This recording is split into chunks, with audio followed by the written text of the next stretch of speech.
If everyday low prices and quality products matter to you, then come to Cost You Less on Bush Road, number 72, St. Martin. At Cost You Less, you can buy the highest quality food and household products, frozen foods, dairy products, snacks, laundry and cleaning products, housewares, and just about every other thing under the sun. Our customer service is just simply the best. St. Kitts Nevis shoppers, visit www.costyouless.com or visit our store on St. Martin and we'll help you ship your items. Cost You Less, your best value warehouse store.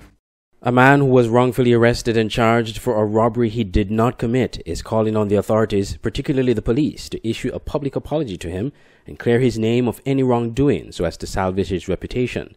Peter Oke was arrested and charged in 2015 for the robbery of Ram's supermarket in Bird Rock, which occurred that same year. The supermarket had published CCTV footage of the robbery, which took place on the corridor of the corporate offices of the supermarket, where the suspect wrestled with a Rams employee and made off with a bag of cash that was being carried from the office. The CCTV footage was issued in a bid to catch the robber, and a cash reward was being offered by the management of the supermarket. However, according to Mr. Oke, he was falsely accused by a then employee of the supermarket of committing the robbery.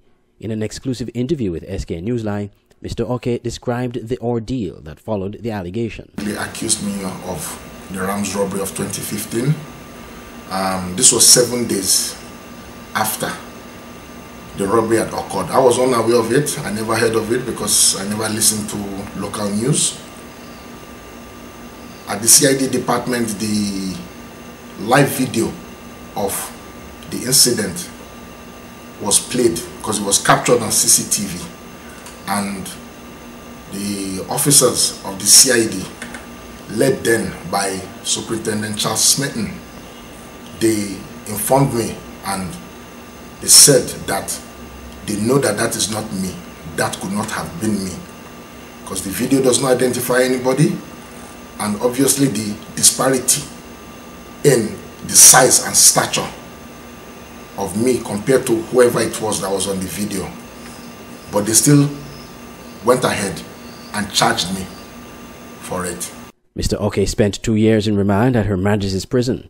Upon his arrest, he subsequently lost his job at a security company and was dropped from a study program he was part of as a student of law and sociology in St. Kitts. He said when his matter finally came up in court, it was quickly dismissed as the police refused to present the CCTV footage evidence.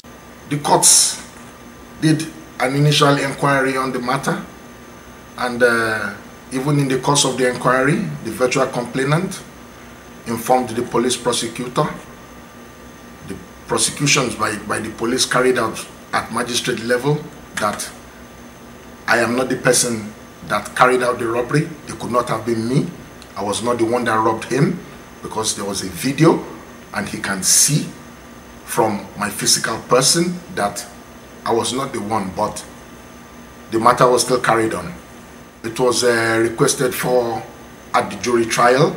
The jury requested for it, the judge requested for it, the defense team requested for it, but the police officer investigator in charge of this, who tried to frame me, by name Corporal Hyacinth Taylor, number 443, refused to make the video available to the courts, and I was subsequently found innocent of the matter.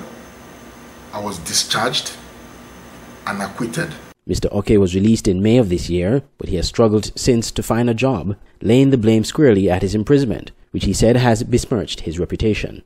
It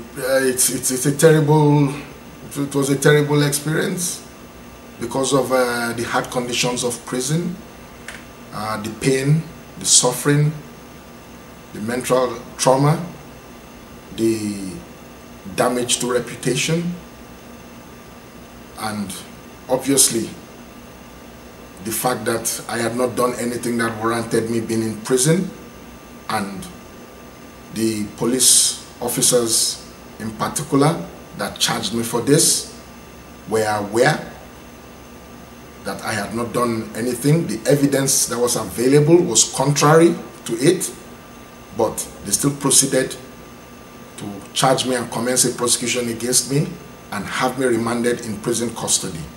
And I was there for 2 years because They kept on putting off the case. Mr. Oke's situation is one of many wrongfully arrested cases that have so far cost the government $10 million emanating from lawsuits. Attorney General Vincent Barron said in June that the government have been hit with lawsuits for wrongful arrests and detention by the police. Some people have been arrested for more than 3 years in jail, only to have their cases withdrawn when it reaches the court, the Attorney General said. Though the Attorney General noted that most of these cases were under the previous administration, during the tenure of the then Commissioner of Police, C.G. Walwyn, Mr. Oke's arrest happened just 2 months after the Team Unity government was elected. Mr. Oke told SK Newsline he wants the police to issue a public apology and a retraction to clear his name, though he admitted that his lawyers are looking into financial compensation as well. Andre Huey, SKN Newsline.